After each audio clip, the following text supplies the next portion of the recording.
Do you think in the future prices will go up or down? Do you think there will be more resources or fewer? Do you think the future will be better for people or for the elites? It takes 20 years to prepare for the next phase of a cycle, and the decline has begun in everything: food scarcity, energy scarcity, metal scarcity, oil, and even water scarcity. So, prepare yourself and your loved ones because winter is coming. This is Google Podcasters judging my membership video on, well, you already know the title. In this video, the podcasters will dissect and judge my video from the form to the core of the message. Just remember this: if you're struggling to keep up with rising costs and dwindling resources, you're not alone.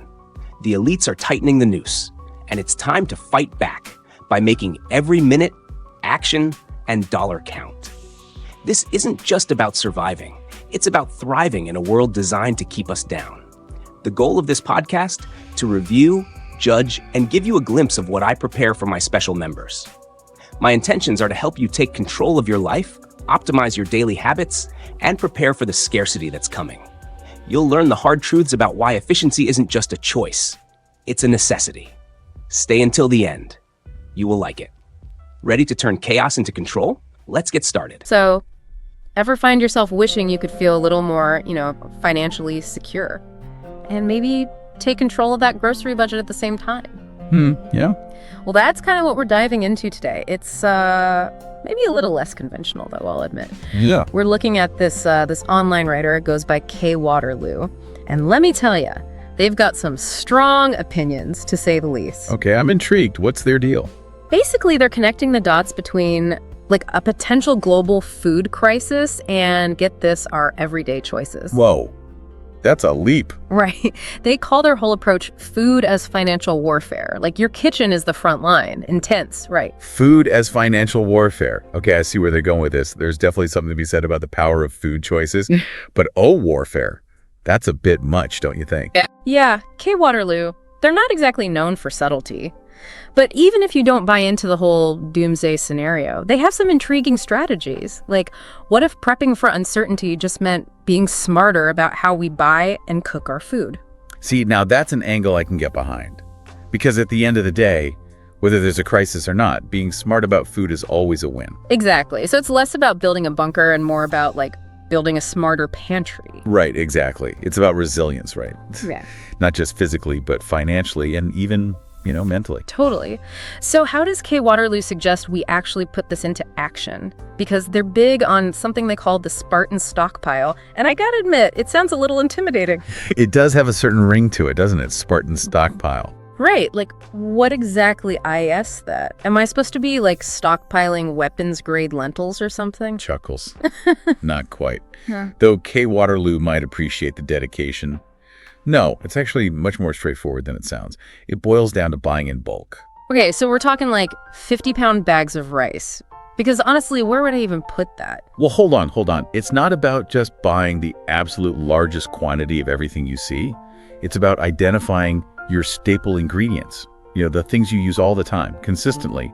And then, buying those in larger quantities to, take advantage of potential cost savings. Okay, that makes sense. But I still feel like storage would be a concern, not to mention shelf life and all that. Yeah. You are absolutely right to bring that up. Buying in bulk only makes sense if you have the space for it, and crucially, if you know how to store things properly so they actually last.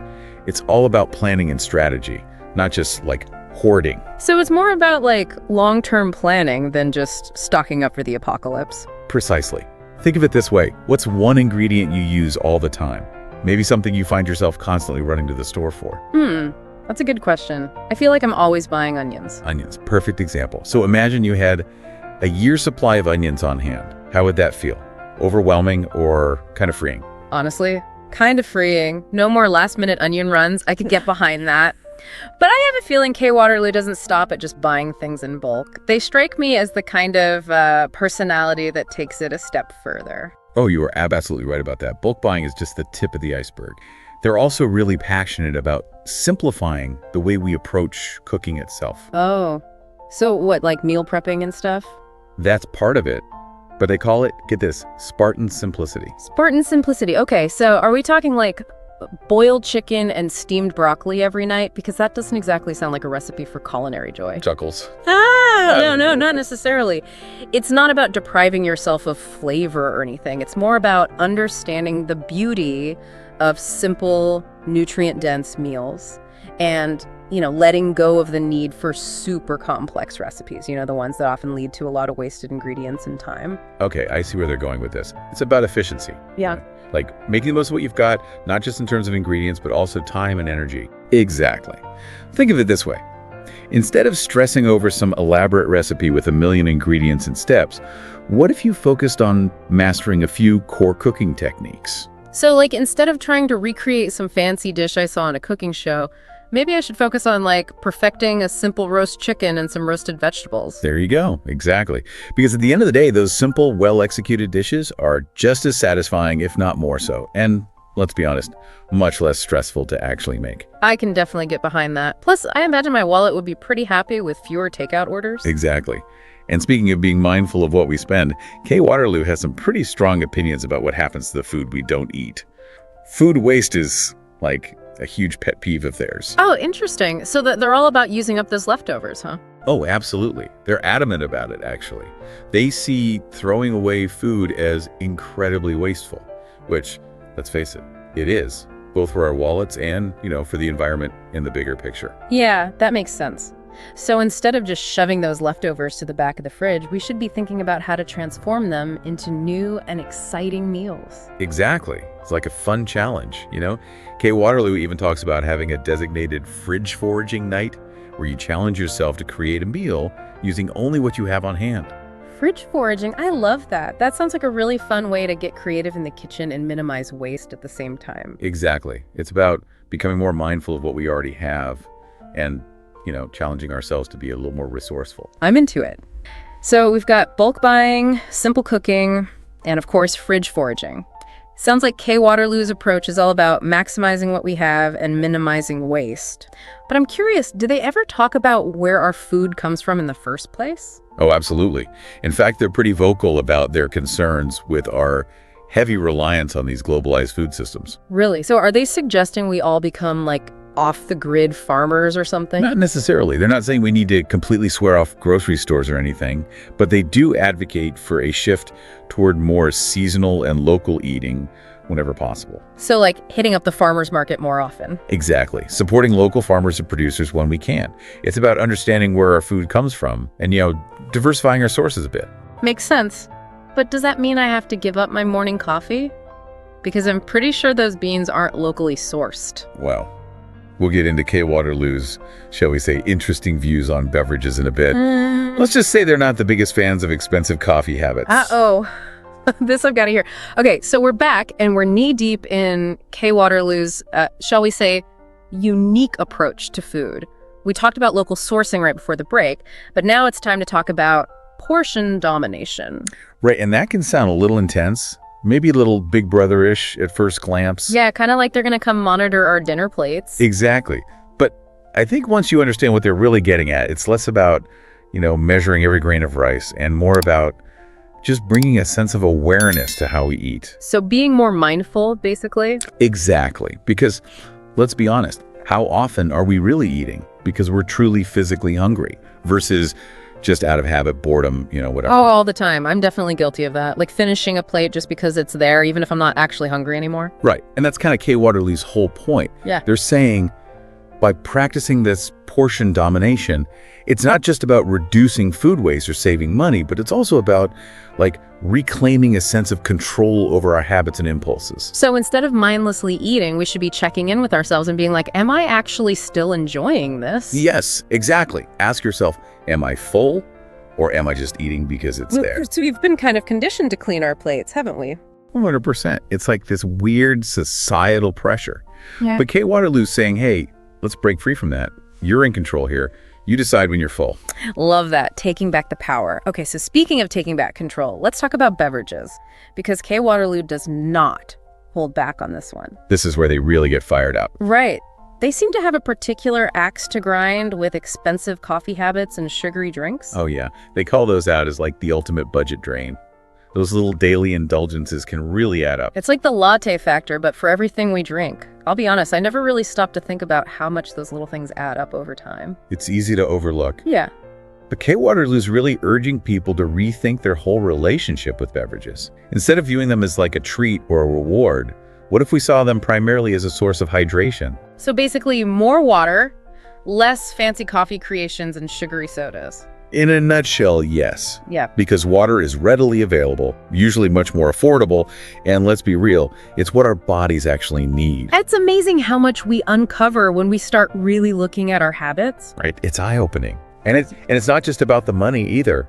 It's about making conscious choices that align with our health and our values. So we've tackled beverages, but K-Waterloo doesn't stop there. They also take aim at processed foods in general. Big time. They see the processed food industry as like this whole system designed to keep us hooked on unhealthy and expensive products. So not only are those foods potentially bad for our health, they're also bad for our wallets. That's the argument K-Waterloo's making. They believe that by shifting toward more whole, unprocessed foods, we're not just making a healthier choice for ourselves, but we're also taking a stand against a system that they believe is designed to, exploit our cravings and drain our bank accounts. It's like they're saying, wake up and pay attention to what you're putting in your body and where your money's going. Exactly. It's about becoming more conscious consumers, both for our own well-being and for the sake of a more just and equitable food system. I love that. It's like our food choices can be a form of activism in a way. Right.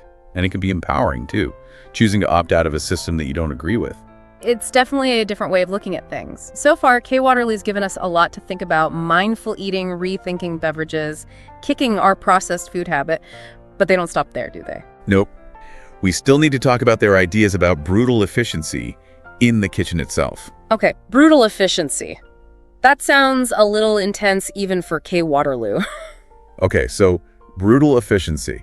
I'm honestly a little scared to hear what K-Waterloo means by that. Yeah, it does sound a bit intense, doesn't it? Like we're going to be running military drills in our kitchens. Right. Like, am I going to have to start pressure cooking my meals in a foxhole or something?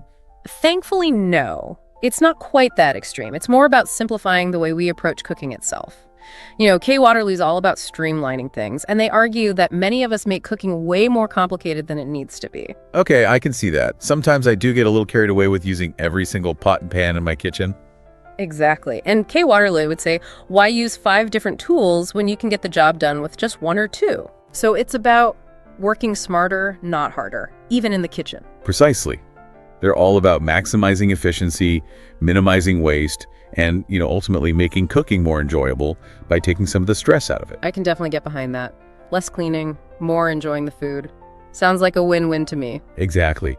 And, when you really think about it, this idea of brutal efficiency ties back into K-Waterloo's whole philosophy. Oh, how so? Well, it's all about taking control, right? Right. Whether it's about bulk buying, simplifying recipes, or even just being more mindful of how we use our resources in the kitchen, it's about making conscious choices that empower us to live more intentionally. Wow. When you put it that way, it's actually pretty profound. K-Waterloo's basically saying that by changing how we approach food, we can change our whole relationship with, everything.